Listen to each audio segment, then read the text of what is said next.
I hope I'm posting my story in the right group because I really need someone's advice regarding my situation. I have been married to my wife, Christy, for quite a long time now. We have two children together, Robert, Diana. Robert is the oldest, and he was our only child for a while until my wife got accidentally and unexpectedly pregnant again with Diana years later. To be honest, both of us wanted only one child, but we were grateful that God had blessed us with a second one. I love both my children equally, and I always worked hard to give them everything they ever wanted.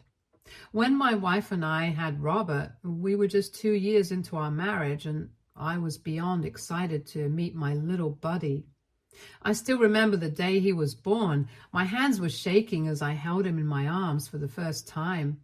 I cried tears of joy realizing that he was my son.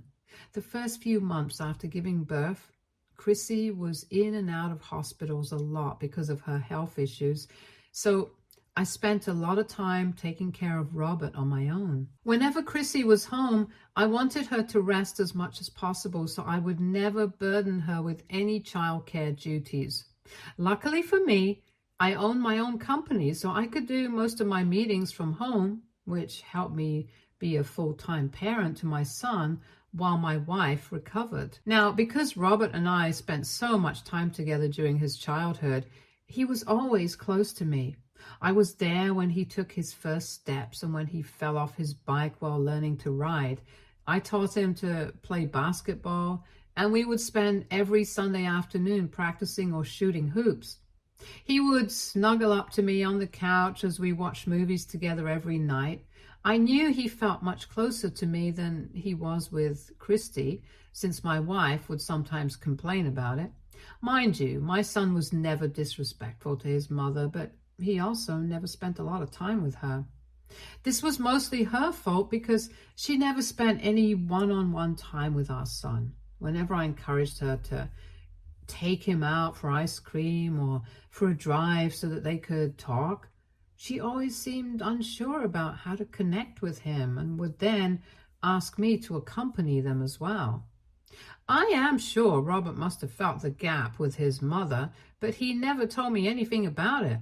Eventually, Christy got pregnant with Diana, which was unexpected. We were quite nervous if she would have any health issues like she had during her first pregnancy, but the doctors assured us that there would be no complications this time. Christy had always told me how much she had wanted a mini version of her, and I guess she finally got her wish when our baby daughter was born. Diana has the exact same blue eyes as my wife and my blonde hair. With our second child, things were much easier for us. We had learned from our previous mistakes and we did not stress as much as we did when we had Robert. I know people say they don't care what gender their baby is, but having both a son and a daughter, I can say that my heart never felt so soft until Diana was born. As a father, when you hold your daughter for the first time, you feel like you can do anything for them from that moment onwards. I felt like I could burn the whole world down just to keep my daughter warm if needed. I can honestly say that daughters can really change you as a man. With my son, I was more carefree, but with my daughter, I learned to be careful and felt possessive with her as I did not want anyone to harm my baby girl. Both Christy and I were a little worried during our second pregnancy because we wanted Robert and Diana to get along, but there was an 8.5-year age gap between them, which can be significant. Luckily for us, things worked out. Robert was a wonderful older brother to Diana right from the start. He would lovingly hover next to her and just watching her sleep or play with her when she was awake. My son was really attentive to his baby sister right from the start, and I am proud to say that both my children have always been very close to each other. This is exactly what every parent wants, honestly. Nothing beats having your sibling as your best friend. Now that we have talked about my children, I would like to elaborate more on my marriage. Chrissy and I met when we were in college. I was a nerd, and as a child of immigrants, I had clear goals in mind that I wanted to achieve after college. I watched my parents work very hard throughout their lives, and I always aspired to start my own company and earn enough money to give my parents everything they had ever wanted. Christy, on the other hand, had a much easier life than mine. She came from an upper middle class family. Let's just say that she did not have to worry about money. I met Christy for the first time at a party where she was blackout drunk and partying with her friends. She was beautiful, and I knew that she was way out of my league, so I did not even bother striking a conversation with her. However, the next time we met at a party, Chrissy approached me and asked me to dance with her. Being a nerdy kid, I didn't know any impressive moves, so we mostly just scuffled around and giggled. Chrissy was smart, confident, and an extrovert who had no qualms about expressing herself in front of an audience. Although she gave me a lot of signals to ask her out, I was still unsure about us. Not just because I was an underconfident kid back then, but also because Chrissy partied a lot those days. Like, she could party until the sun came up the next day and was always surrounded by her friends.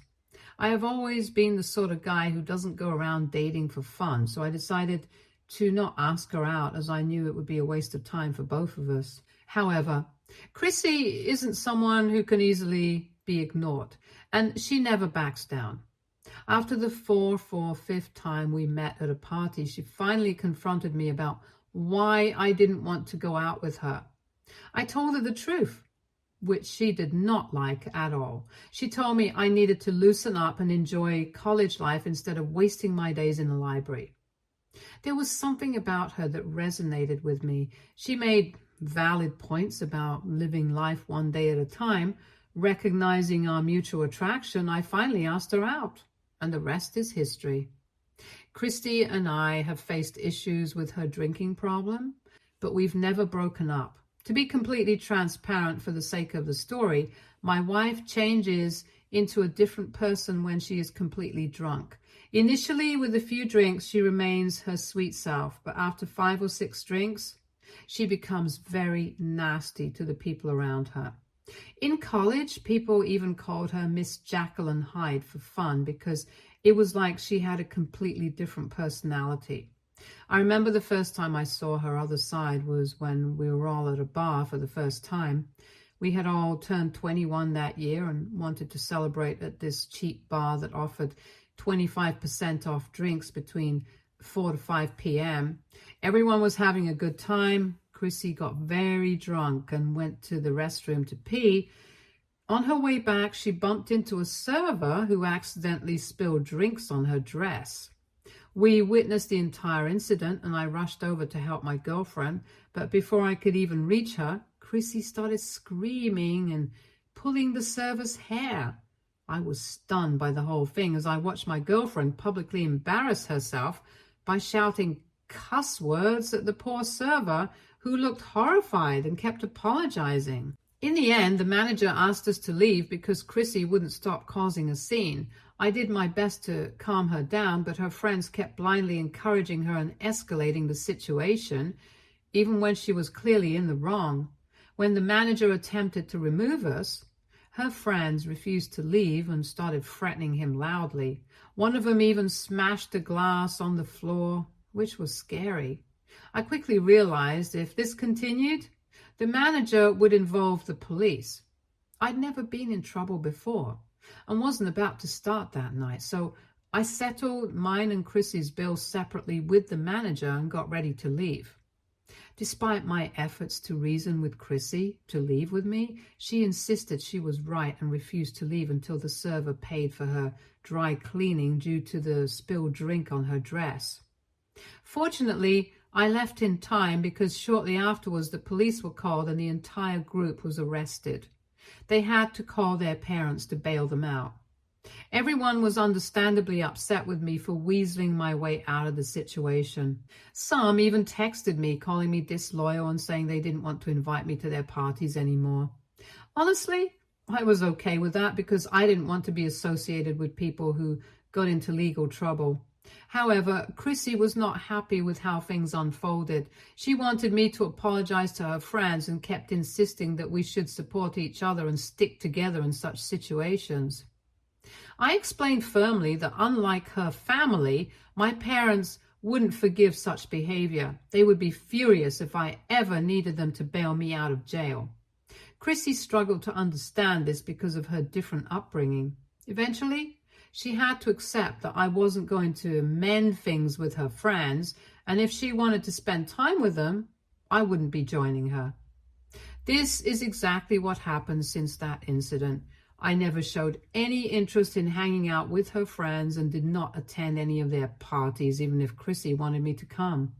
Instead, I focused on working towards my goals and planning my career. And meanwhile, Chrissy and her friends continued to get into trouble with the law occasionally, but their parents had good lawyers, so nothing went on their official records. It was only after we graduated that Chrissy slowly realized that the same set of friends who liked to hang out the whole day were now too busy in their own lives and were drifting apart, wanting nothing to do with each other. I suppose this is a normal part of adulthood, but it was a harsh reality for her to swallow.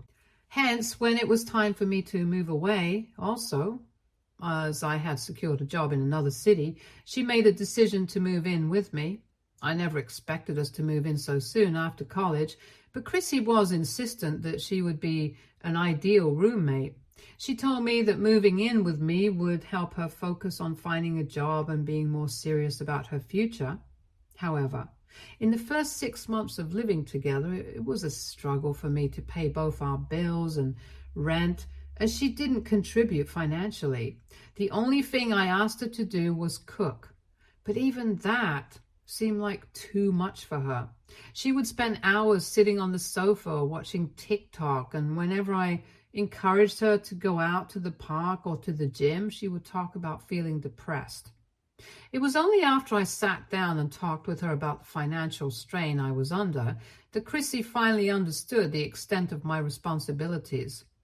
She started to apply to many places and eventually landed a job in a digital marketing company that seemed to suit her. I was relieved to have a partner contributing financially, which alleviated my money worries. However, Chrissy also loved splurging money as much as she earned, which wasn't a lot to begin with. She would buy perfumes and makeup every time she was bored and had a phone in her hand. I couldn't count the number of boxes that arrived at our door, all for her. This behavior raised a red flag for me because we were living together and likely heading towards marriage. I wanted a partner who would also save for our future. While I was investing my money and saving for a house, she seemed to have no concrete plans for her financial future. However, I knew I couldn't push her to change. She needed to come to that realization on her own, so I kept quiet, no matter how extravagant her purchases became. I remember once on my birthday, I had saved enough money to buy a car for myself. It was a significant investment for me, and I felt proud of what I had achieved. Chrissy was shocked to see that I had enough savings to buy a car and demanded to check my account. She couldn't believe how much money I had saved. I think seeing me make such a substantial purchase made her realize she needed to step up her financial game. She finally started talking to me about investing her money each month, which pleasantly surprised me. She stopped making unnecessary purchases and learned to save her paychecks every month. It was only after seeing this positive change in her that I finally decided to propose to her. At the time, I had a stable job, but my ultimate goal was to start my own business before we started a family. Hence, after our engagement, I left my job to start working on building my company. I'm really grateful that my wife stood by me during those challenging early days when I was working tirelessly to get my business off the ground. Although I had saved enough money so that I never needed to rely on her financially, those days were incredibly emotionally frustrating, and I needed her unwavering support more than ever. Starting a business isn't easy, and it requires a lot of dedication. Being a perfectionist, it was particularly challenging for me to learn how to manage and delegate tasks effectively to my team in order to grow my business. Chrissy and I got married only after I had successfully built the foundation of my business, as I wanted to ensure I could provide for her. Over the past 28 years, my business has expanded and grown significantly. I earn well. Thanks to my business, I have fulfilled my dream of being able to provide my parents with a comfortable life. Chrissy was also able to leave her job to become a stay-at-home mother. I would say neither of us had any major issues in our relationship, or so I thought, until today. After the children grew up, Chrissy spent most of her time with her friends or at the gym. We go out on dates every Friday, and we still maintain a very intimate relationship with each other. Our children have grown up seeing us affectionate with each other, and they quickly became accustomed to it. In our family, we never had any major fights. However, one night, we had an incident that changed everything for us. You see, during this time, Robert was a teenager, and like any other teenager, he had his typical mood swings. He stopped hanging out with me like he usually did. Instead, he spent a lot of time with his friends or in his room listening to music. I felt sad that my little boy was growing, but I didn't mind and always reminded him that I was there for him whenever he needed me. On the other hand, my daughter, being 8 years younger than him, was still a child and still needed me, unlike my teenage son. Diana would rush to greet me as soon as I came home from work. I cherished the way her eyes would light up whenever she would spot me, holding a teddy bear or flowers behind my back to surprise her. I guess you could say that Robert might have been a bit jealous that I spent most of my time and attention after work on Diana. It was never my intention because I always tried to include him as much as possible. However, I think another issue was his relationship with his mother. She didn't hesitate to show favoritism towards our daughter. She loved how similar Diana was to her and would often point it out. Sometimes I would privately urge her to spend more time with Robert as well, but she would always dismiss my concerns, telling me that he probably just needed his space and I was overthinking things. I don't know what issues she had with our son, but she never gave him any time of day. If they ever did talk, it was always just small talk. Hence, it did not come as a surprise to me when Robert started to rebel slowly. It began with him talking back to his mother, but it escalated when he started sneaking out at night to drink with his friends. One night he even took my car keys without permission and was caught by the police while driving under the influence. I was shocked to receive a call from the police in the middle of the night informing me about my son's situation. Fortunately, they decided to give him a warning since it was his first offense. I was furious and gave Robert a stern lecture about how he was jeopardizing his future. I expected my wife to support me, but instead she defended Robert, saying that young people needed to have fun sometimes and that what he was doing wasn't much different from what she had done herself. I was shocked because this was not something I wanted our son to hear. That night marked the first major fight in our family because it felt like she was reverting to her irresponsible self from her college years. I felt I had to step up as a parent because she seemed like how our son was acting irresponsibly, thinking it reminded her of her own past. Robert, on the other hand, did not care and told me that he just wanted to be alone. I tried to encourage him to go for therapy, but he refused, telling me that he didn't need anybody's help. He continued to be defiant, would talk back to us at home. We would frequently receive complaints from the school about his incomplete assignments and disciplinary issues. It was like he was becoming a completely different person altogether. Whenever I wanted to sit down and talk to him, he would dismiss me or keep quiet the whole time just to avoid any conversation. His behavior started to worry me a lot, and during this challenging period, I also had to travel extensively for work as I was in the process of expanding my business. Looking back, I realize I might have neglected my responsibilities as a father. Perhaps I should have made more effort to talk to my son, even though he was pushing me away.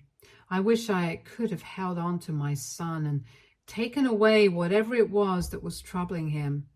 One day it all came to a head when I returned home from one of my work trips to hear my wife and son screaming at each other. As I entered the kitchen, I found broken glasses and plates strewn across the floor. My son was facing my wife, yelling about how much he hated her. Instinctively, I positioned myself between them to protect my wife because I did not like the way my son was screaming at her. My son then, upon seeing me, redirected his anger towards me, accusing me of being a coward and yelling at me for being a deadbeat father, which deeply shook me. I attempted to calm him down and ask my wife what had transpired.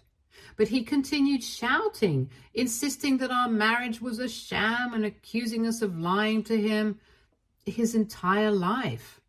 Confusion clouded my thoughts as I struggled to comprehend what he was insinuating.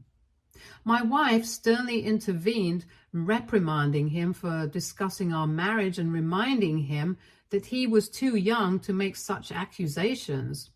My son argued back that he was disgusted with us and did not want to live with us anymore.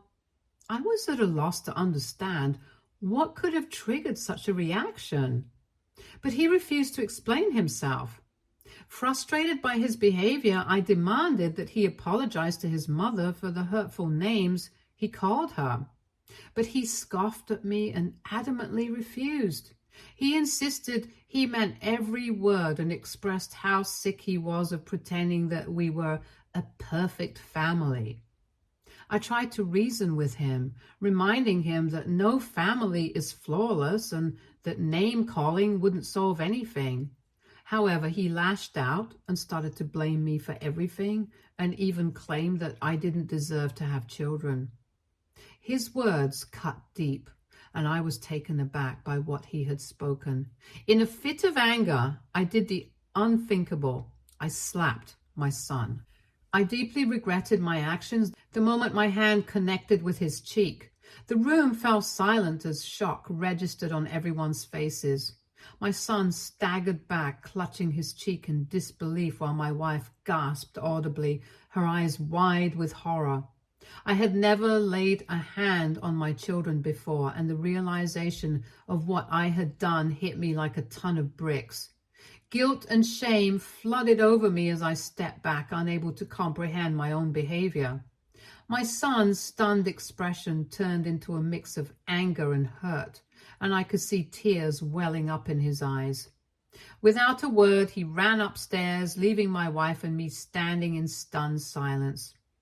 She approached me and offered a half-hearted hug, murmuring that it would be okay, and suggesting I apologize to him later. I stood there, my hand trembling, realizing the damage I had caused to our family. About an hour later, as I helped my wife clean up the kitchen, the doorbell rang. And before I could reach the door, my son hurried downstairs to answer it. It was his grandparents, my wife's parents, whom he had called to come and take him with them. They were already aware of the incident, and while they understood the situation, they reprimanded me for my actions. I attempted to apologize to my son in an effort to mend things, but he ignored me as if I didn't exist. He had packed his bags and went away to live with his grandparents. He didn't even stay to say goodbye to Diana, who was at a friend's place celebrating her birthday at that time. Initially, we hoped this move would be temporary, but Robert eventually made it clear he had no intention of returning home after that incident. I did everything humanly possible to seek his forgiveness. I apologized daily, attempted conversations when visiting his grandparents' place, where he often locked himself in his room, and sent countless texts pleading for communication. Despite my efforts, my son ceased all contact with me. The only ongoing expectation was to financially support his education while he lived with his grandparents. I also talked to my wife regarding the incident, and she explained that Robert and she had an argument about his homework that escalated quickly.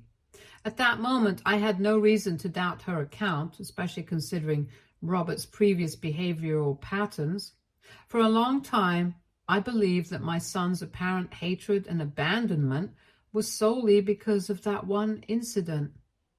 When my son got into college with a full scholarship, I couldn't have been prouder of him. I sent him a text congratulating him and expressing how proud I was. I ended the message with another apology. However, he responded with a long text asking me to stop sending him these messages and stating that I was no longer his father. His words echoed the painful memory of that night when he called me a deadbeat father despite all my efforts to reconcile with him. I had apologized countless times for that one slap, and if my son continued to hold such resentment towards me, I felt there was nothing more I could do to repair our relationship. That conversation marked the last time we spoke. These past 5 years, I've deeply missed my son a lot, and I think about him all the time. Despite no communication with me, he has maintained a steadfast relationship with our daughter. Diana sometimes updates me and my wife about our son, but mostly we avoid discussing his name because it's too painful. Diana knows about that fateful night and the incident where I slapped her brother. Although she was disappointed in me, she does understand the depth of my remorse for that action. Yesterday on her birthday, Diana expressed her wish to spend the entire day with our son at the adventure park. I was genuinely happy for her and hoped that they would have a wonderful time together. When Diana returned home late that night, she appeared disturbed. While Chrissy had already fallen asleep, I stayed awake to ensure our daughter returned safely. I also hoped to catch sight of our son in case he accompanied her back. When I asked her about her day, Diana shook her head. Concerned, I inquired if something had happened to her. It was then that my daughter asked me if I knew the real reason why Robert had left that night. Confused, I asked her about what she meant, but she told me that Robert misses me even though he will never admit it, and he had shared something troubling with her that she found hard to believe. I pressed her for details, but Diana suggested I should probably go through the emails my son had apparently sent me years ago. Initially, I believed my daughter might have misunderstood Robert because if he had ever sent me emails, I would have undoubtedly responded to them. Checking my Gmail, I found no emails from Robert. Puzzled, I wondered why he would tell Diana he had emailed me if he hadn't. I recalled having an old email address that I hadn't used in years, which I had used to create my Facebook account. Although I hadn't used it in a long time, I thought it might be worth logging in to check for any emails from my son. Even though I had forgotten my password, I managed to recover my account successfully. Imagine my shock when I found several emails from my son sent over the years just waiting to be opened in my inbox. I began reading through the emails he had sent, and I soon realized that my son would send me an email every time he was having a difficult day. It brought tears to my eyes as I went through his messages. In his recent emails, he expressed his regret more and more about not opening up to me sooner about the real reason why he left that night. In it, my son recounted the night he had argued with my wife. He described returning home from school to find her in bed with someone else. Naturally, he was furious and started to yell at her. In return, she threatened him, insisting he keep the secret to himself, warning him that revealing it could lead to our divorce. She also told him that I had supposedly been cheating on her during my work trips and that we had an open marriage. This revelation utterly disgusted our son, leading him to call me all those names, believing his mother's accusations were true. It wasn't until years later, when he started going for therapy, that he realized just how his mother had clearly manipulated him. By staying connected with Diana, he gradually understood that our marriage was never open and that his mother had been the one cheating behind my back. He ended the email by expressing how he didn't have the courage to face me, knowing that he was the one who had walked out of the family and had mistreated me for years. As I read his email, I felt a rush of shock and sadness. It was like a punch to the gut reading the truth my son had been holding on to all these years. I felt betrayed and angry realizing that my wife had been cheating on me all these years, and I had absolutely no idea. My life feels like it has fallen apart. What should I do? Should I confront my wife about this, even though I don't have any proof? What if she denies it, especially since she rarely admits to any mistakes? Update 1. Hello, everyone. It's been a week since I last updated. To quickly update you, I confronted my wife, pressing her for details despite her denials, until finally she broke down in tears and confessed everything. She admitted to having an affair years ago during the time when Robert was a teenager and recounted the same details that Robert had shared with me in the email. She confessed that she was afraid of losing me, hence she had made up the lie about us having an open marriage just to shut Robert up. She went on to tell me how she convinced our son to keep the secret, but he was furious at both of us, which led to that confrontation that night. She never revealed the man's identity to me, but I honestly didn't care at that point. I could not believe that my wife was so disgusting that she had not only lied to our son, which cost me a relationship with him for all these years, but had also never confessed to me about her affair until I found out from my son's emails. During our argument, she also confessed to the fact that she had never liked our son because she had always wanted daughters. She added that this was perhaps another reason why she could never bond with him. After this, I could not even look at her face without seeing red. I had no doubts in my mind as I informed my wife that our marriage was over, and I asked her to move out immediately, despite her pleas for reconsideration. Diana seemed to already know about the affair, and after witnessing our fight, her suspicions were confirmed further. She was understandably furious with her mother and refused to talk to her. I also reached out to Robert during this week, seeking to clarify this matter further. At first, his responses were guarded, but as I broke down and expressed how much I missed him, he too became emotional. He admitted regret for leaving home that night and wished he could turn back time and apologize to me instead. I feel terribly sorry for my son. I still can't believe how my wife manipulated the entire situation just to hide her affair. Both of my children agree with my decision to divorce my wife and want nothing to do with her. I now finally understand why my wife never missed our son as much as I did all these years, and why she never tried to contact him after he moved out. Whenever I would bring up that night, she would always blame me for slapping him and make me feel guilty for years. I wish I knew then what I know now. I hate my wife so much. Stay tuned for more stories from Argo Relationships.